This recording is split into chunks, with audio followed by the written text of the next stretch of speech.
nose nga popujt më të vjetër e më vital, ishin në të rrallët që nuk ishin shkrimin dhe shkollat e tyre, dhe që feja barazohej me komin. Duke justifikuar kështu, edhe shkollat e huaja, gjë që ishte mjaft e rrezikshme, sepse siç teksone ririndasit tonë, një popull zhvillohet e përparon vetëm në gjuhën anëtare, ndryshe ai shuhet e vdes nga dalë, por sigur. Është fakt shumë interesant që populli i vogël ka dhënë sunduesve të vetë shumë njerëz të shtuar. Imperatorica Osmane 35 vezirë të mëdhenj, 20 komandantë të jeniqerëve, 10 mjeshtra që kanë ndërtuar disa nga mrekullitë e botës, dietarë, shkencëtarë, shkrimtarë e të tjerë.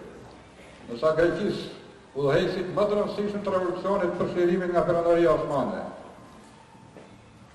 Po kështu edhe por kolonia e vogël shqiptare e Italisë i dha botës patë dhe Italisë kryeministrin e parë dhe një nga burrat më të shquar të kohës, Francesco Crispi. Madje ndonë se mund të duket e pabesueshme, siç shkruan e Kerem Blora, megjithatë është fare e vërtet që edhe sot në Turqi, shkruan ai, postet më të larta mbahen pothuaj tërësisht prej shqiptarëve.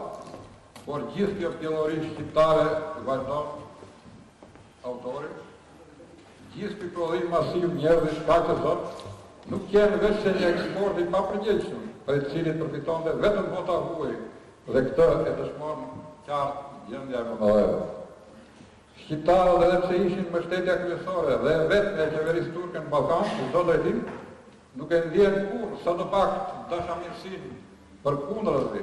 Ata provuan masat më të egra e më të pashëmbulla për shtypjen e idesë kombëtare, për çmimin dhe egërsinë, për të mohuar kërkesën për lirinë e shkrimit dhe të gjuhës që të tjerët e kishin fituar me kohë.